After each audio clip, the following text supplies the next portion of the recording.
भाषा नहीं है, ये हमारा पूरा नातिफ है। उस टाइम पर हम लोग बहुत गरीब है ना, एक गरीबी हुआ कोई पाप नहीं है। ये बात भी बहुत ही बुरा लगता है, ये क्या हो गया? लेकिन वो जिंदगी भी बहुत अच्छे।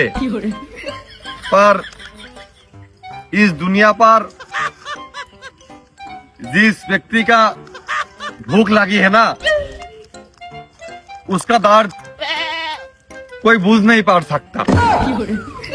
স্যার এতদিন যা আমি শুনেছি তা তো বাংলিশ ছিল, আর আজকে আপনি যা কইলেন তা তো হিংলিশ হয়ে গেল। আমি কিছু বুঝিনি।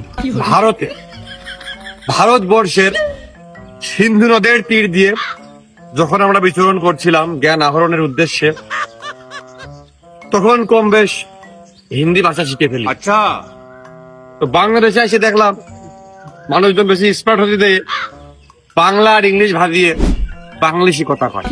তাই ভুল করে আমারও হিন্দি আর ইংলিশ ভাজিয়ে ইংলিশ হয়ে গেছে। কথা হচ্ছে যে আমার গলা আর পেট ফাঁকা শুকনো, আমার কাজটাকে গেতলি করি চা দে। হে হে হে, হুকুম মেরা আকা।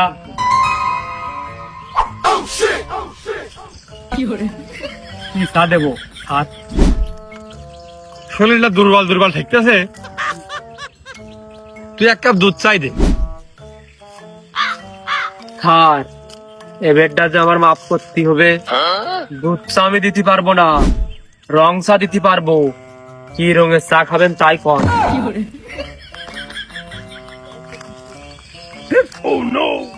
তোর সাথে করে নিয়ে বেড়ায় আমার ক্ষতি।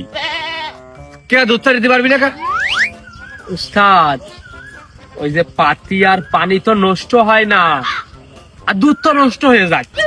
তা বছরের পর বছর ওই দুধ আমি কি করে টানিয়ে নিয়ে বেড়াবো? তাহলে তুই আমার এক কাপ গ্রিন টি দে, 2 চামচ চিনি দিস। অমিরব্বি গ্রিন টি খালি তো ওজন কমে আর চিনি খালি বাড়ে, তা গ্রিন টির ভিতরে চিনি দিয়ে খোয়া এ আবার কোন নিয়ম?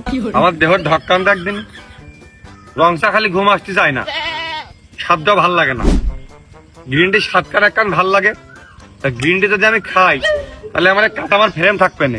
আর এই যা একটু হালকা পাতলা মাংস চর্বি দেখা যাচ্ছে, ওই 100 গ্রামও থাকবে না।